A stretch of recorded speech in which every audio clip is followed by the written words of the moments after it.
नमस्कार दोस्तों, कैसे हैं आप लोग। स्वागत है आपका इस नए पॉडकास्ट में, जहां मैं यानी आपका साक्षी सखा अपने निजी जीवन के कुछ अनुभव आपके बीच में लाने की कोशिश करता हूं। दोस्तों, आज बात करेंगे हम तिरंगे की, क्योंकि कल जो है 74वां स्वतंत्रता दिवस है। और ऐसे ही 15 अगस्त पर मैं सोच रहा था अपने वीडियो को लेकर कुछ कंटेंट बनाने के लिए, तो भीतर 2-3 बार ऐसी मांग उठी, तो जिस पर मुझे जो विचार आए उन्हें मैं आपके साथ साझा किए देता हूँ। दोस्तों, हमारा जो भारत का तिरंगा है वह शिवजी के त्रिपुंड से भी प्रेरित है। ऐसा पहले कभी मैंने नहीं सोचा था, या ऐसी दृष्टि से मैंने ऐसा कभी नहीं जाना था, कैसे कि जैसा शिवजी का त्रिपुंड या तिलक होता है, ठीक वही तिलक है तिरंगा। नाम भी बता रहा है, त्रिपुंड अर्थात 3 पुंड एवं तिरंगा यानी 3 रंग, संख्याएं 3, रेखाएं 3। इसके बाद बात आती है तिरंगे के अशोक चक्र की, जो धर्म का प्रतीक है।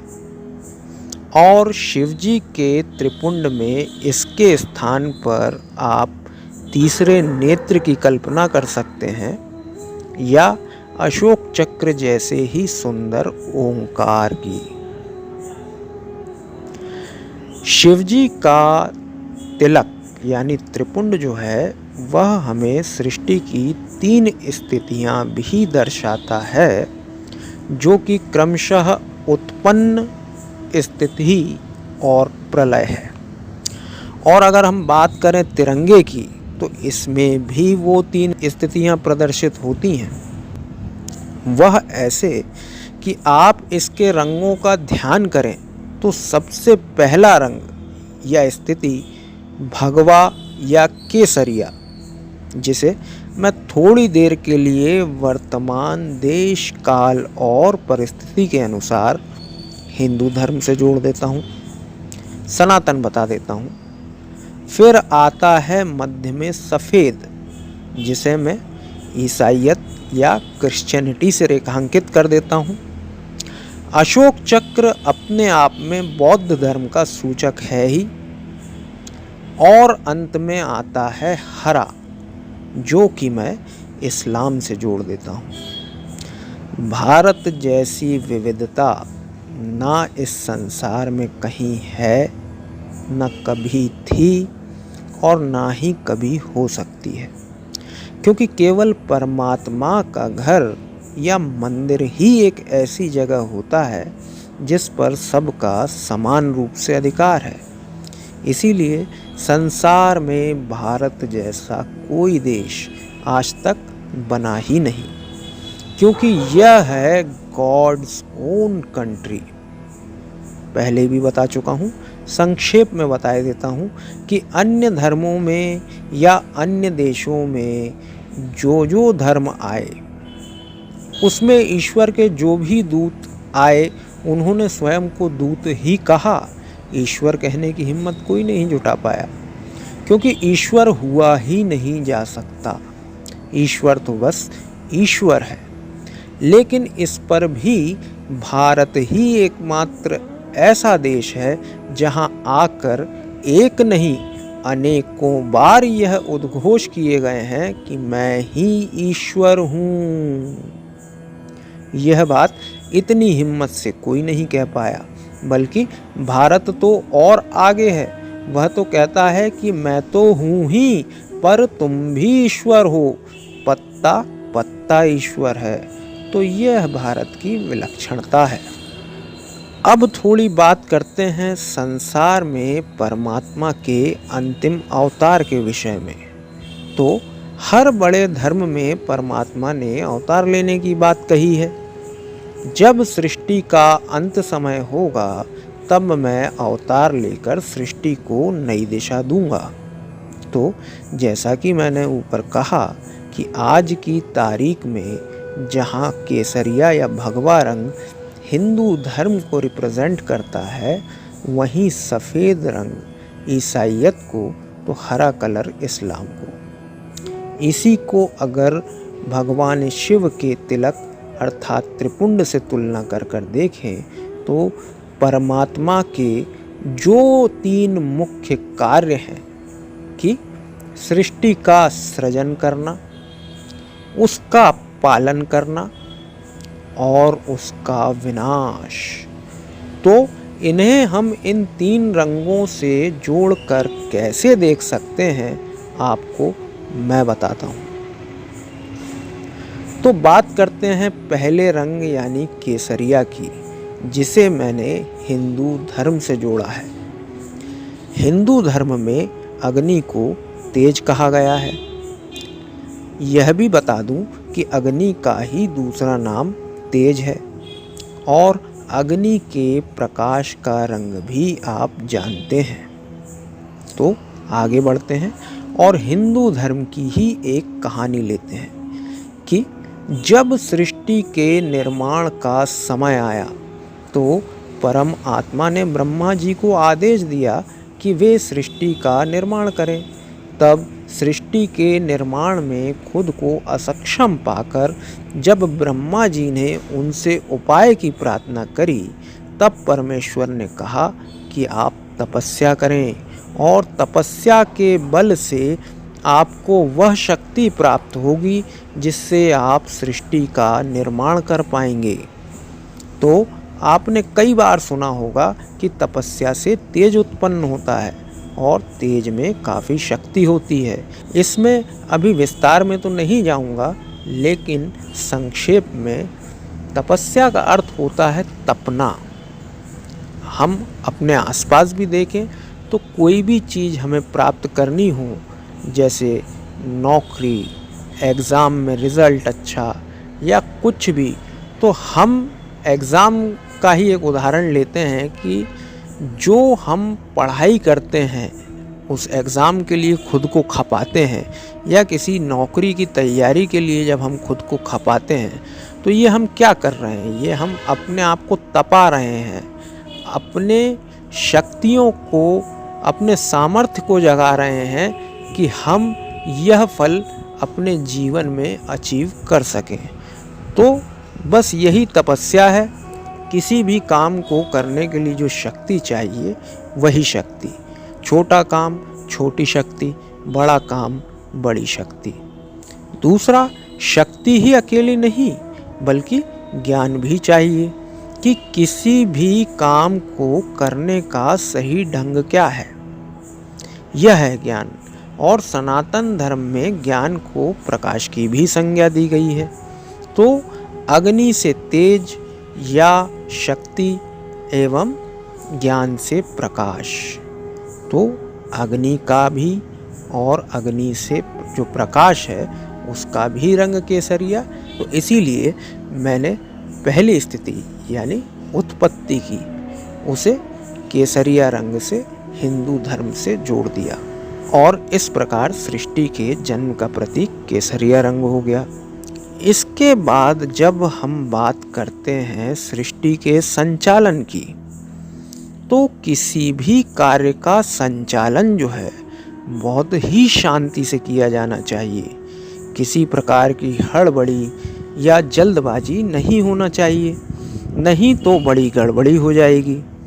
तो सृष्टि की जो मध्य में सफ़ेद रंग की स्थिति है उसे हम शांति से जोड़ देते हैं और जीसस का पूरा जीवन शांति और प्रेम का संदेश देने में ही बीत गया।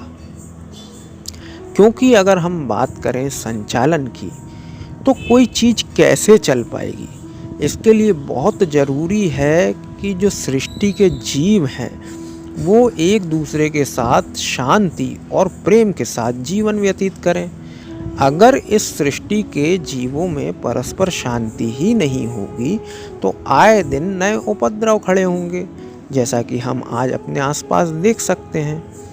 तो सृष्टि के चलने में व्यवधान उत्पन्न होंगे, वह उतने स्मूथली नहीं चल पाएगी। इसीलिए दुनिया तभी चल सकती है जब आपस में प्रेम हो, सौहार्द हो, शांति हो। यह सब चीज़ें नहीं होंगी तो इसका चल पाना मुश्किल है।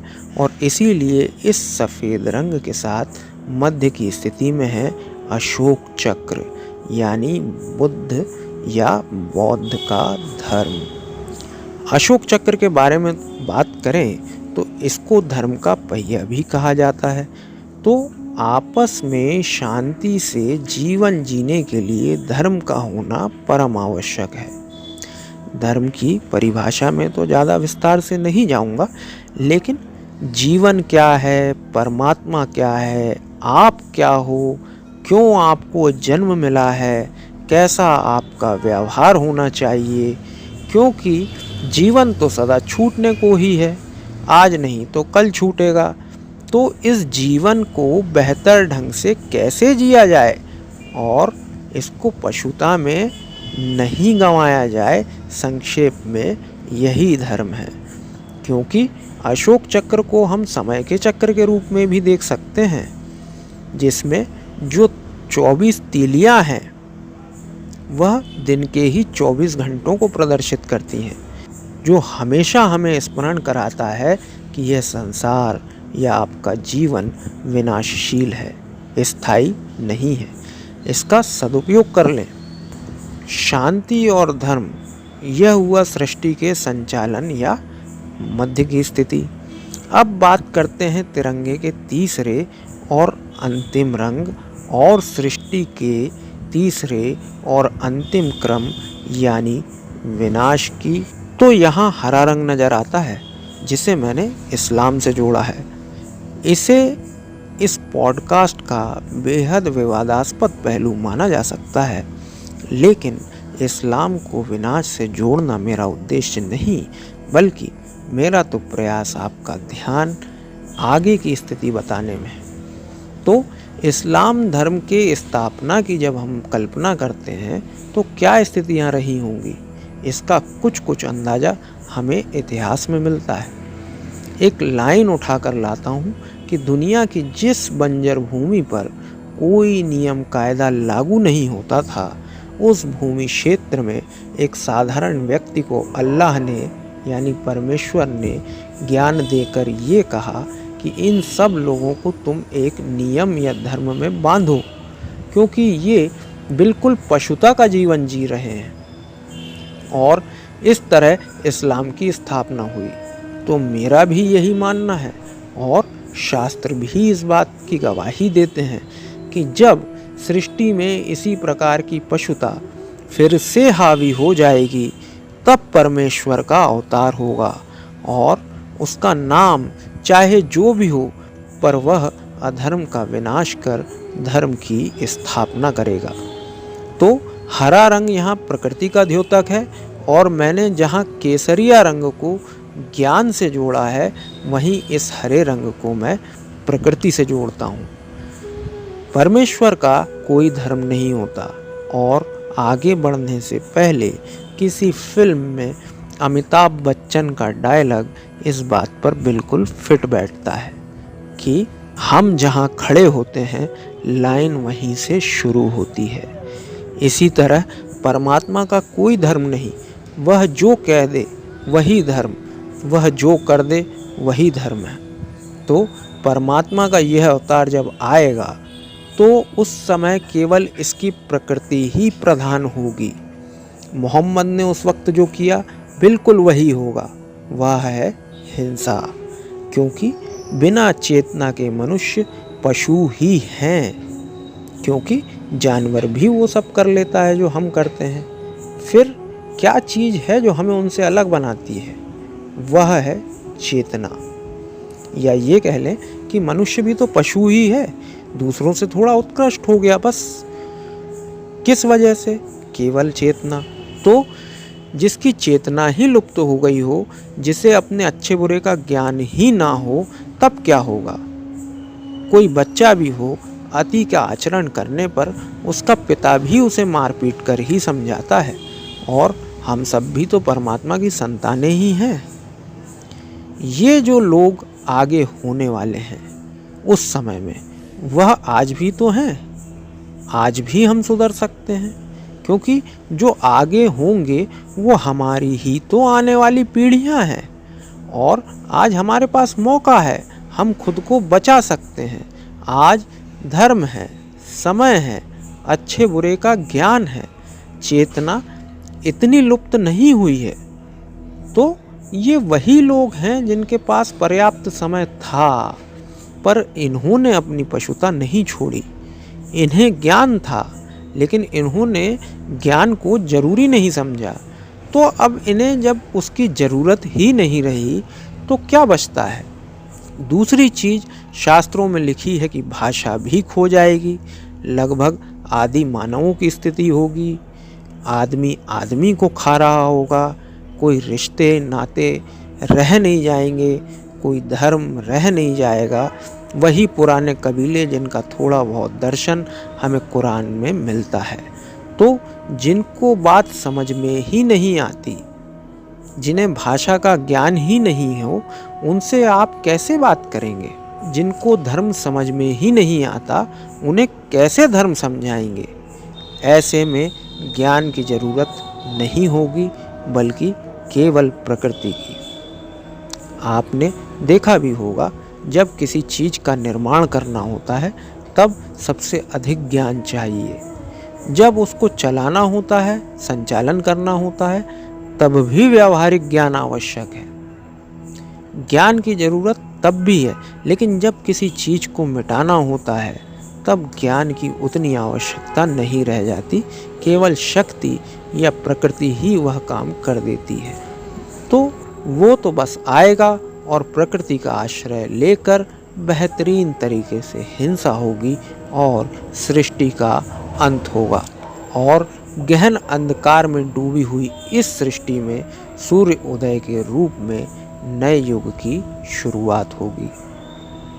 तो इस तरीके से भारत का यह तिरंगा जो है, सृष्टि की तीनों स्थितियों को ध्यान में रख कर रचा गया था।